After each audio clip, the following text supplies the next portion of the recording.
Bien, chicos, ya terminando con esta última cápsula del curso de la unidad musculoesquelética, ¿cierto? Ejes y planos.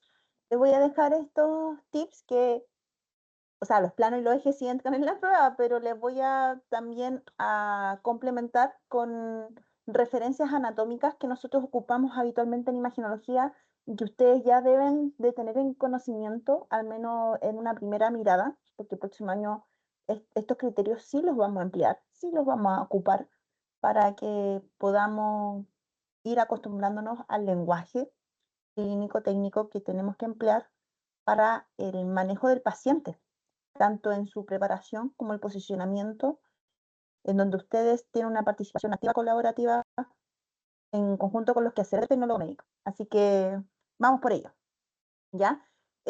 Bueno, comentar un poco que este esquema lo encontré después de la clase y quise agregarlo de forma resumida, haciendo un englobe de todo lo que hemos conversado anteriormente en la cápsula de la semana número 6, que hablaba sobre los ejes y los planos, en donde resume significativamente estos criterios en planos y ejes, ¿ya? Recuerden que en clase le hice ese énfasis que no era lo mismo el plano, que es lo que más habituamos en el mundo de la imaginología, versus los ejes asociados que van directamente relacionados a la forma en que se visualiza al paciente desde un plano cartesiano, ¿cierto?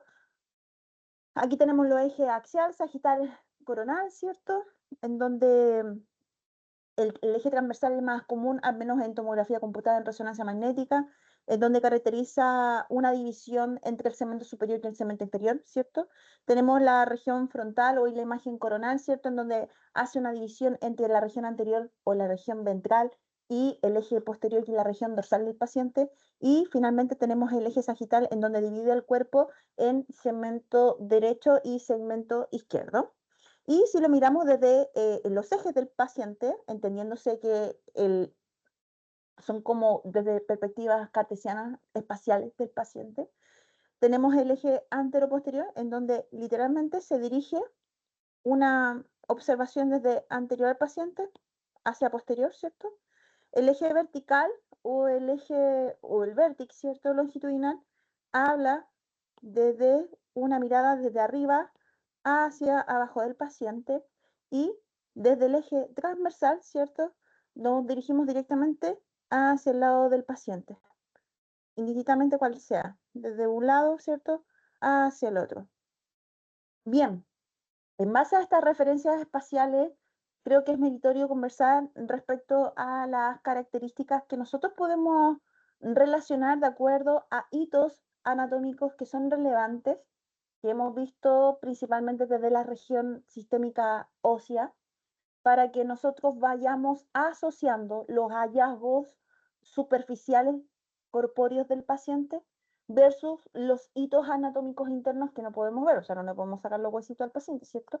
Pero sí podemos hacer referencia respecto a rasgos eh, típicos del ser humano que nos pueden indicar referencias anatómicas internas de este, ¿ya? Uno de ellos es el más común, que se ocupa mucho en imaginología radiológica, ¿cierto? En tomografía computada principalmente, sobre los hitos faciales que pueden estar relacionados con algunas líneas de referencia para caracterización imagenológica, sobre todo en los estudios de radiografía de cráneo, cierto posicionamiento de TAC de cerebro, entre otros estudios donde sí necesitamos estos hitos anatómicos.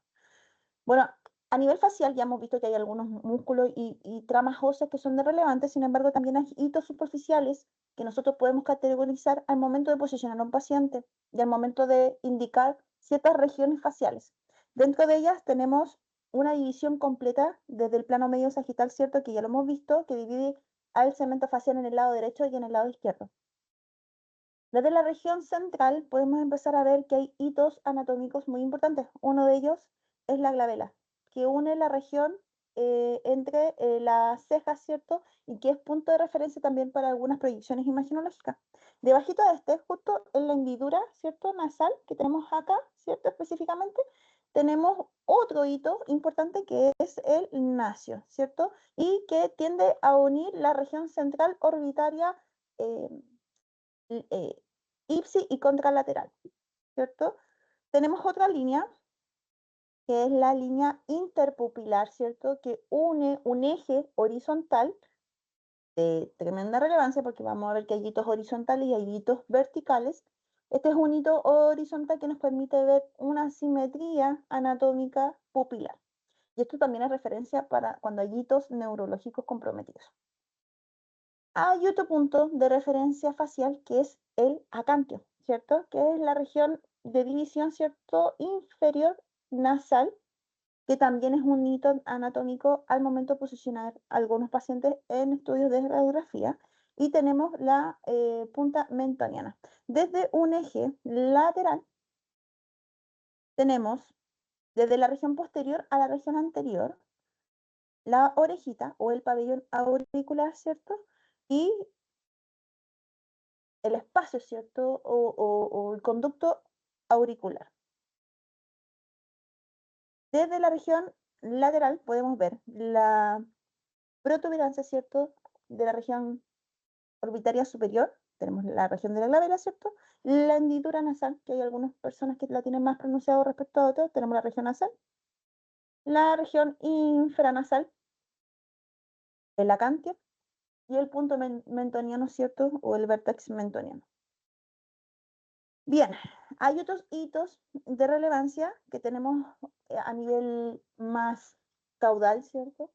Que son líneas horizontales de referencia que también nos dan indicio de dónde estamos situados imaginológicamente para que algunas proyecciones radiológicas queden lo más centrada posible al FOB de trabajo o al tamaño de la imagen que nosotros vamos a obtener como resultante. Dentro de ellos tenemos la conocida línea interclavicular, ¿cierto? Que une en un eje horizontal los dos cuerpos claviculares. Tenemos una segunda línea, que es de referencia también, que tenemos la línea bioamilar que une los puntos de los pezones, tanto en pacientes femeninos como masculinos. En los masculinos tiende a ser más simétricos y continua, a diferencia de las mujeres, que está directamente relacionado con el tamaño de las glándulas mamarias que ésta tenga. Tenemos otra línea de referencia que es la línea intercostal, ¿cierto? Que refiere sobre los últimos tramos costales del paciente. Y tenemos la línea bicrestal que une horizontalmente las,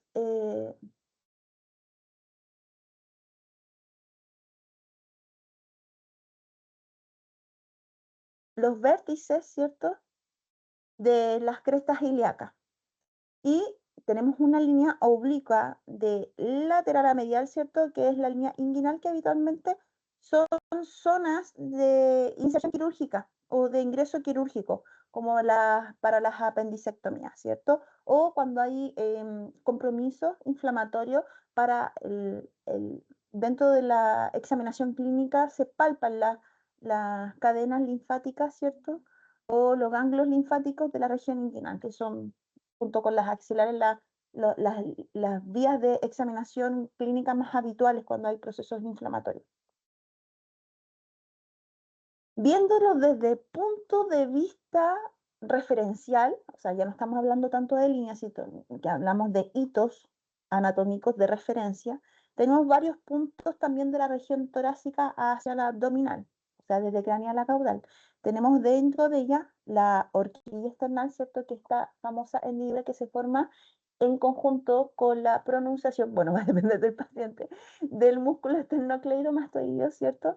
En donde se genera una especie de vértex, que también es muy común, sobre todo en las emergencias vasculares del callado aórtico y las emergencias venosas también, como el paso de la yugular o el paso del- de las carótidas internas, por ejemplo, o sea, de las carótidas común, perdón. Tenemos un segundo punto, que es el apófisis sifoide, ¿cierto? Que es este remanente óseo inferior al cuerpo external, ¿cierto? Que se parece mucho anatómicamente a la región del coxis, ¿cierto? Que es una pequeña eh, eh, bosquejo óseo que termina desde la región externa. También es un punto importante en algunas proyecciones imaginológicas. Tenemos también los rebordes costales, que es la zona de terminación del reborde costal, la región umbilical, ¿cierto? Y la región pubiana, que es habitualmente, sobre todo los pacientes que tienen un IMC un poquito más elevado de los rangos normales, se va formando una barriga, ¿cierto? Un vientre con bosquejo dérmico en donde visualmente podemos hacernos referencia que estamos directamente en la región inguinal. Estas mismas líneas que hablábamos anteriormente también se pueden categorizar desde la región dorsal. Dentro de ellas tenemos las líneas interacromiales y esta línea interacromial se da principalmente, bueno, se pronuncia más en los pacientes que tienen IMC bajo lo normal, que son bien delgaditos, ¿cierto?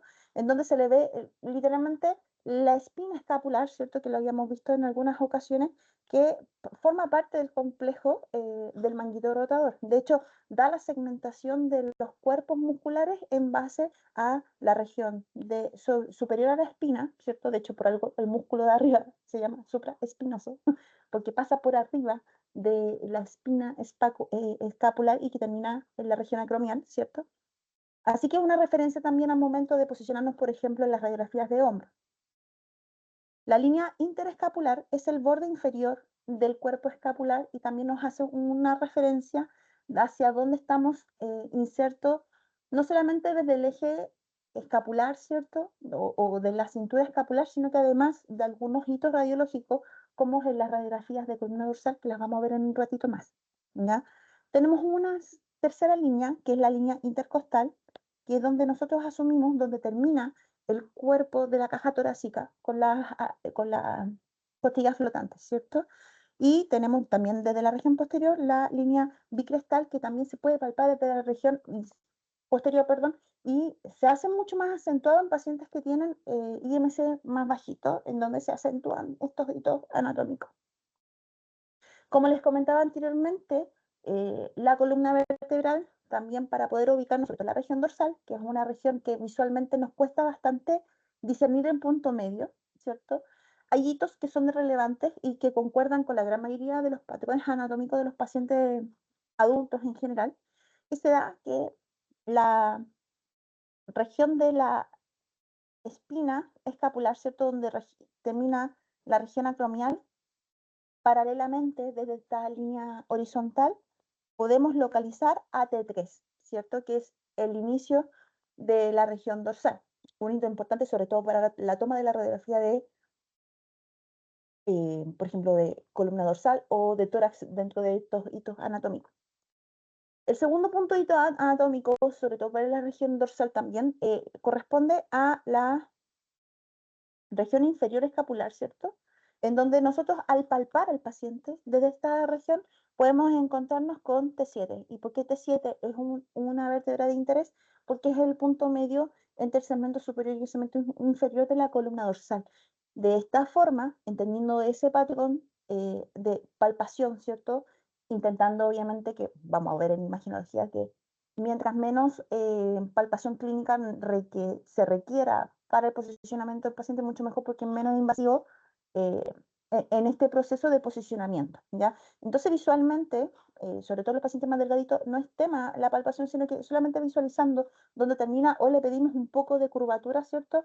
Una pronunciación de la columna puede desproyectar, ¿cierto? El vértex inferior escapular para poder asegurarnos de que en esa región horizontalmente nos vamos a encontrar con T7 y así nos va a quedar la imagen de la columna dorsal bien centradita, ¿ya? A nivel lumbar también tenemos algunos hitos anatómicos donde terminan los cuerpos costales flotantes, ¿cierto? Podemos estar insinuándonos que ya estamos encontrándonos con el E1, ¿cierto? Pero ya para asegurarnos con certeza, porque esta línea horizontal es un poco más compleja, podemos comprender que desde las crestas ilíacas, que son bastante eh, amigables de palpar, ¿cierto? La gran mayoría de los pacientes, podemos encontrarnos ya con el E4. Por eso se van a encontrar cuando estemos visualizando posicionamiento, sobre todo de pelvis o de columna lumbar, hablar de dos dedos sobre cresta ilíaca, dos dedos bajo la cresta ilíaca, ¿cierto? Porque ahí nos encontramos con el E3, ¿cierto? Y dos dedos bajo la cresta ilíaca con el E5. Entonces ya sabemos que la cresta ilíaca es una referencia, un hito para posicionarnos desde esta región eh, lumbar y pélvica, ¿ya? Y en ese 2 también se forma un vértex que que hay unos puntos que se llaman los agujeros de Venus, ¿cierto? La cuadratura de Venus, que son unos puntos de acentuación, sobre todo en los forámenes sacros, ¿cierto? Que permiten acentuar visualmente dónde está situada mi región sacra, que no los puse aquí en este momento, pero para que lo sepan, amo referencia, ¿ya? Entonces ya sabemos que desde la columna podemos encontrarnos con hitos, sobre todo de los ejes de cintura escapular y de cintura pélvica, que nos van a permitir ubicarnos a nivel vertebral donde estamos posicionando nuestro paciente. Además, tenemos otro tipo de división topográfica, que es a nivel abdominal, que también es de gran relevancia, sobre todo para los tipos de exploración ecográfica, que vamos a ver cuando tenemos que dar apoyo colaborativo en esta área, y en tomografía computada también cuando tenemos que hacer reconstrucciones en planos coronales principalmente. La región abdominal la podemos dividir a partir de las líneas medias sagitales, ¿cierto? Y la subclasificación desde estas líneas sagitales, desde el eje medial hacia el eje lateral, que no voy a entrar ahí porque ya son hitos topográficos un poquito más desarrollados. Sin embargo, estas líneas nacen de esas líneas referenciales que trabajan a nivel clínico, sobre todo profesional médico. Estos cuadrantes son importantísimos, dado que la clínica del paciente va a estar directamente relacionada a estos cuadrantes y que refieren órganos explícitos, de acuerdo a dónde está situado este cuadrante. Ya, el abdomen está dividido en 9 cuadrantes principalmente. Los más importantes son el epigastrio, ¿cierto? En donde se dan muchas de las patologías esofágicas, gástricas, como las hernias hiatales, por ejemplo, o compromisos que puedan estar directamente asociados al vértex cardíaco, que también termina más o menos en esa zona, junto con énfasis izquierda, ¿ya?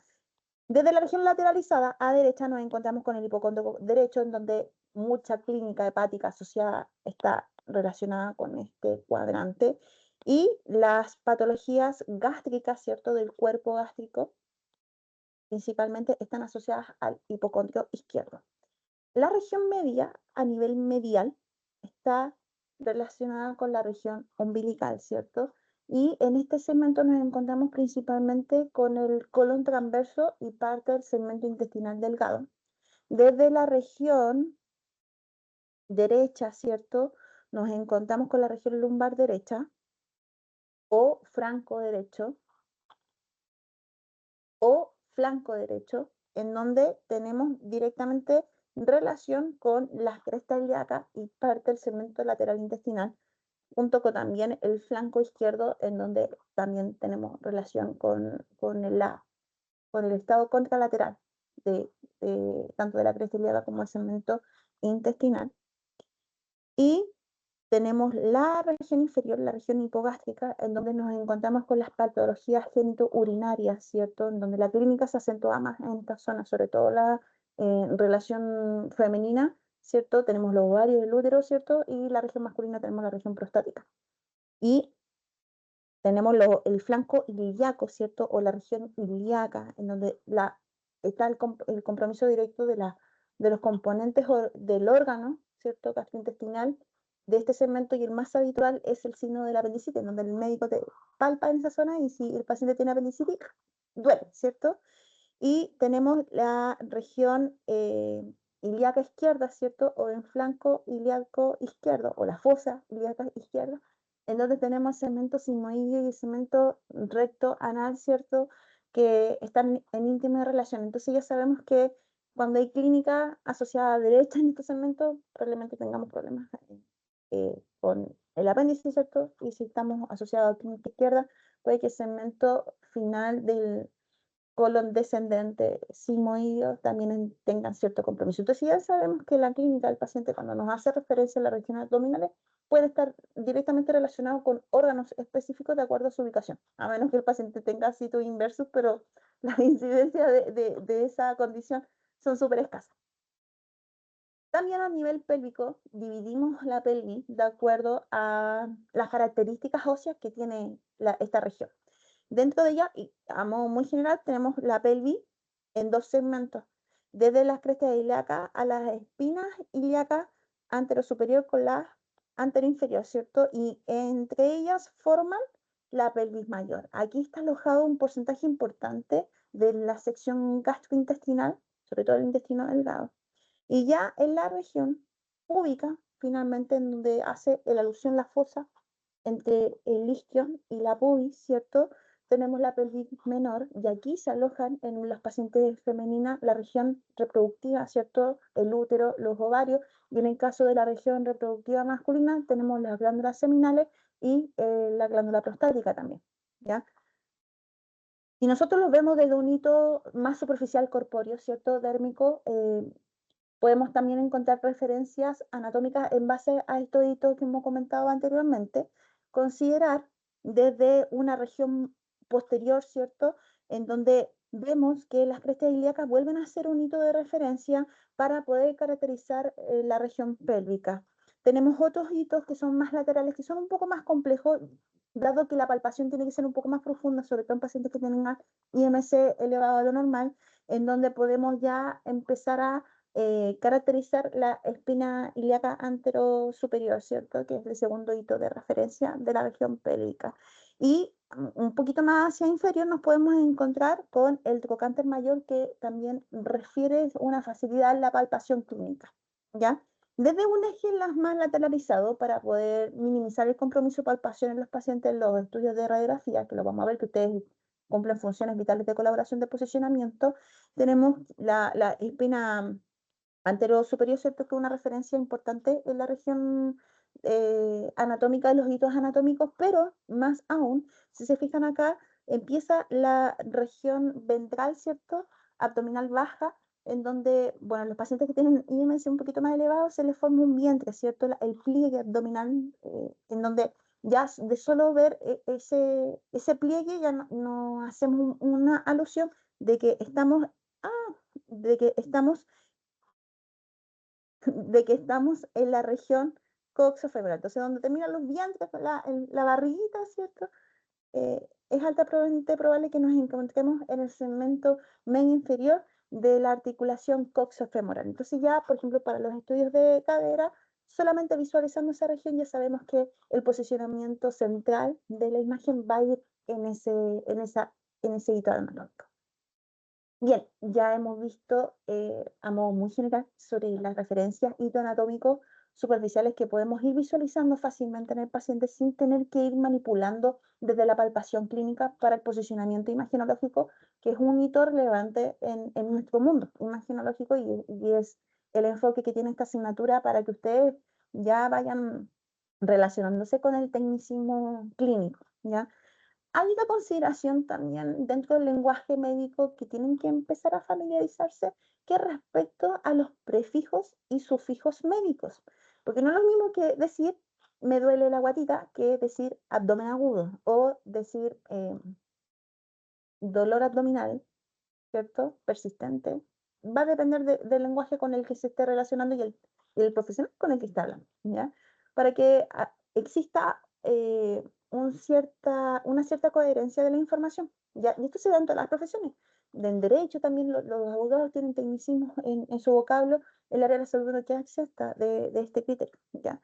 Así que vamos a ver los hitos más habituales de tecnicismo médico para que se hagan una idea de lo que estamos hablando, sobre todo cuando ya entremos a unas asignaturas más especializadas, tanto en laboratorio clínico, ¿cierto? Que ustedes van a ver patología, como en imagenología, ¿ya?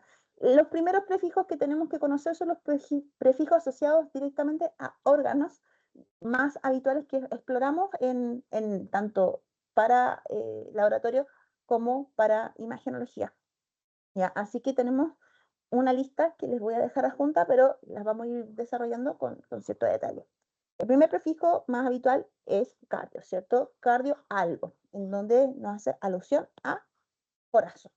Todas las palabras que empiecen con neuro, hablamos del sistema nervioso, ¿cierto? Todas las palabras que empiecen con hepato, hablan directamente del hígado. Todas las palabras que empiecen con gastro, hablan directamente del sistema gastrointestinal, ¿cierto? Todas las palabras que empiecen con nefro hablan directamente del sistema renal, ¿cierto? Todas las palabras que empiecen con neumo hablan directamente del pulmón. Todas las palabras que empiezan con dermato hablan directamente de la piel.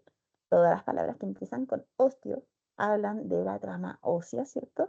Todas las palabras que empiezan con cisto hablan de la vejiga y todas las palabras que empiezan con col hablan directamente del sistema colónico.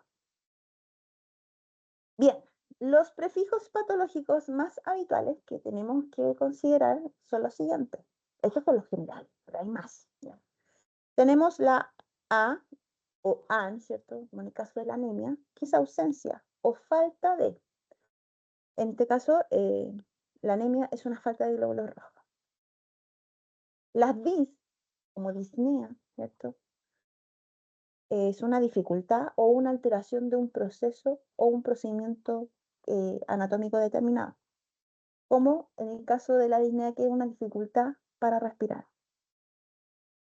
El prefijo hiper habla de exceso, como en el caso de la hipertensión, ¿cierto? Que es un aumento de la presión arterial. El hipo es una disminución o una carencia de un proceso, como en el caso de la hipoglicemia, ¿cierto? Que son niveles bajos de azúcares, o niveles bajos de azúcar, perdón. El prefijo disto, como la distrofia, ¿cierto? Es una deformidad o una malformación, sea congénita o patológica aguda, como en el caso de la distrofia muscular. El prefijo bradi habla de lentitud, como en el caso de bradicardia o bradipnea, ¿cierto? Taqui es una rapidez, algo más rápido de lo que dice andar, como en el caso de taquicardia, ¿cierto?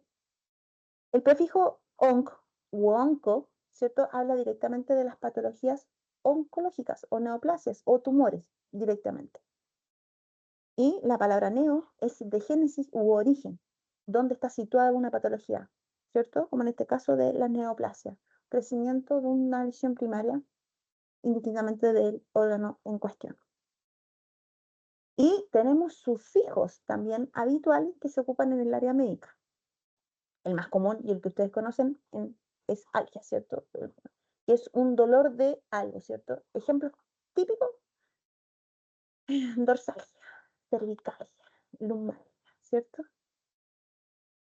El segundo sufijo es itis, que habla de todos los procesos inflamatorios.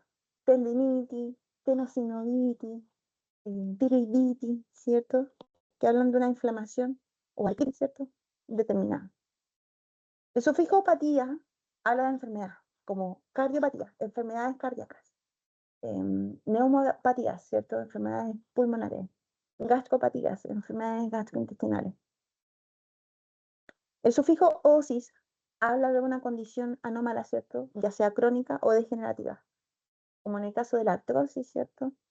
Entre otras. En sufijo oma habla de tumores específicamente, como los neuroblastomas, hepatoblastoma, ¿cierto? Mioma, entre otros. El sufijo emia habla directamente de anomalía sanguínea, como en este caso de la leucemia, ¿cierto? El sufijo plegía habla de parálisis, y esto habla del sistema locomotor principalmente. Dentro de ella, el más común, la hemiplegia. Las ragias hablan directamente de sangrados, ¿cierto?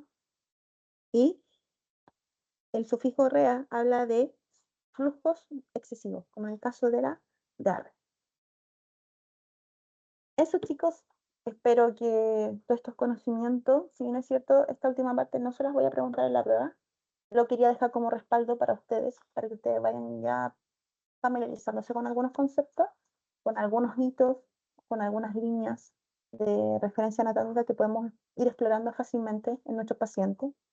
Un buen ejercicio es ir visualizando hitos en la gente, en la calle, en el metro, para que nos vayamos acostumbrando un poco a los rasgos anatómicos habituales que tenemos los seres humanos.